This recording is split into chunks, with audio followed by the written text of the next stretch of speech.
Bob Lee was the co-founder of Cash App and at the time was an executive at cryptocurrency firm Mobile Coin at the time of his death.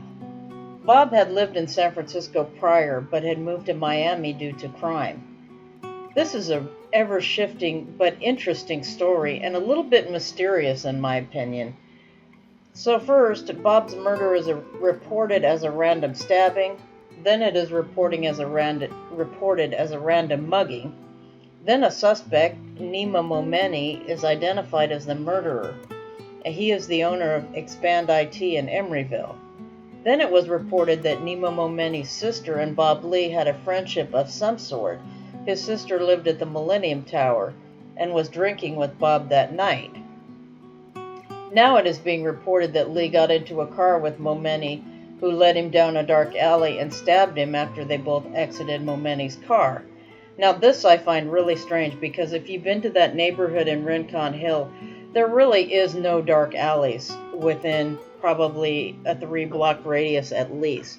So for him to be stabbed around 300 Main Street, coming from a dark alley is literally impossible. And anybody that lives here would probably agree with that. But anyway, let's go on. So none of this makes any sense to me. But here's what we know. Bob Lee had left San Francisco for Miami recently, citing crime and violence as the main issue for leaving. He flies back to visit on the day of his murder. At 3:30 p.m., he returns and goes to visit friends in the Millennium Tower with a longtime friend who is the witness. They go to the apartment of Momeni's sister to drink. The first version was that there was a verbal altercation of some sort between Momeni's sister and Lee, as evidenced by a text on Lee's phone. But it turns out that text actually has the brother's name included in it and not the sister's. And that's a curious point we'll get to in a few minutes. So the longtime friend and Lee leave the Millennium Tower and go to Bob's room in one hotel. While in Lee's room, the witness noticed Lee having a conversation with the brother Momeni. Was this on the cell? And if it was, how would he know who he was talking to? Was Momeni in the room? Where did he come from and where did he go? These are all interesting and suspicious things that don't make sense about this case. According to the witness, Momeni was questioning Lee about his sister and whether or not she was using drugs. So if he had an altercation with Momeni, as evidenced by the text, then why would Momeni question him? He was there, it sounds like. I mean, wouldn't he know if his sister was using drugs? So, to which Bob responded, she seemed fine or something like that, to that effect. So why did the issue of drug use come up? Why would this guy be concerned about this? Why would he be centering on Lee about this? He could just have as easily asked the longtime friend witness.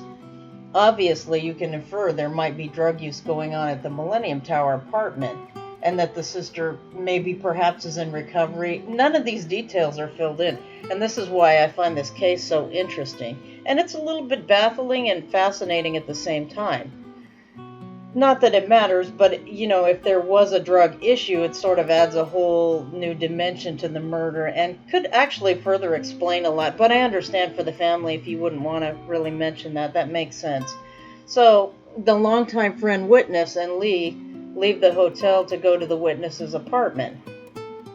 8:31 p.m. In the meantime, Momeni's brother returns to the Millennium Tower, and they have this via camera. At 12:30 a.m., Lee leaves the witness's apartment, the longtime friend, and at 12:39 a.m., Lee enters the Millennium Tower via camera shortly after around midnight, presumably to meet Momeni's sister, and perhaps Momeni himself, although that's not clarified. Why would he return to the tower? How well did he know these people, and why was he there? I mean, think about this. He got into it with the brother at least 1 or 2 times by this point already. So why would he return there? That makes no sense. So at 2:03 a.m., now the official story says that Lee left with Momeni. As the camera picked them up in the elevator, and exiting, as well as getting into Momeni's car, which is a BMW, which is of no consequence. So why would Lee leave with this guy who supposedly harassed him about his sister and drugs over the phone a few hours ago, and apparently while he was drinking with his sister in her apartment? You would think he would be afraid of this guy. I mean, this is a little bit odd to me. Why would he join this guy? Okay, so the questions are good. How well did these people know each other? Let's not forget the verbal altercations that have happened at least twice by now with Momeni's brother, and we're still unclear whether one of those was with the brother actually at the Millennium Tower. We know he must have been there at some point based on the text. And the phone call, which, how would anyone even know that was him? But, those are other unanswered questions. So, anyway, Lee is stabbed 3 times after he gets out of the BMW that apparently Momeni stopped somewhere. Maybe there was an altercation in the car. We're really unclear on any of that. So, he gets out of the car, and Lee gets out of the car, and he stabs Lee 2 times in the chest and once in the hip, and races off, apparently, obviously, leaving him to die. The story goes he made it up from about 300 Main, which is on the corner, to 365 Main, where he eventually gets help, but bleeds to death before he can get enough help, and he passes away, unfortunately. So a lot of this is supposedly caught on camera, but a lot of it makes no sense. The story about driving Lee down a dark alley is really impossible. I really find that hard to believe. Apparently he stabbed him with a kitchen knife, which is not hard to believe. They did find the knife. Supposedly they caught some of this on camera. There are a lot of cameras down there. There are a lot of condos. 300 Main, I believe, is the Porthole condominium complex. And then further down where Lee passed away is a very small street. 365 is on the other side of the street, so I'm guessing that he passed away on the 300 side, the even side of the street, which would have been in front of 365, except it was across the street. That makes a lot more sense to me.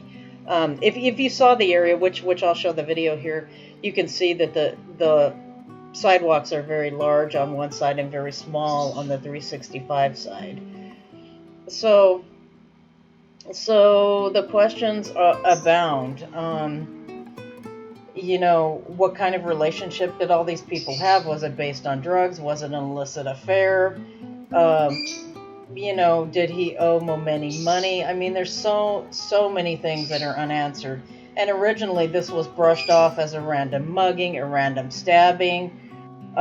Just a lot of really strange things going on here. And, trying to unpack this, we're probably never going to get the truth.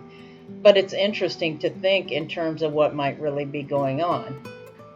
Because everything doesn't really pass the smell test, Not that it has to, and I mean no disrespect to Lee or his family. God bless them. I'm really sorry that you lost your loved one. But, I think a lot of people are curious. I am myself. I hope they have the answers that they can feel comfortable with. But, these things do happen, and we'll probably never know the truth for sure. We've lost many crypto founders and crypto people in the last 2 or 3 years. Are they connected? I doubt it. I mean, just bad things happen in the world, But either way, Lee is gone, and Momeni will spend the rest of his life in prison, and the sister, I'm sure, is suffering, and all the family members are suffering, and I'm very sorry for everyone involved. It's very tragic. It's really tragic to lose someone to you that's so special, and such a bright star in the world, too. They basically lost 2 people. The brother, who is obviously a bright star, he goes to prison. Bob Lee is not here anymore. It's a very sad situation. Anyway, I wanted everyone to get the chance to take a look at that a little bit and maybe form an opinion. It's an interesting topic. Anyway, thank you for watching.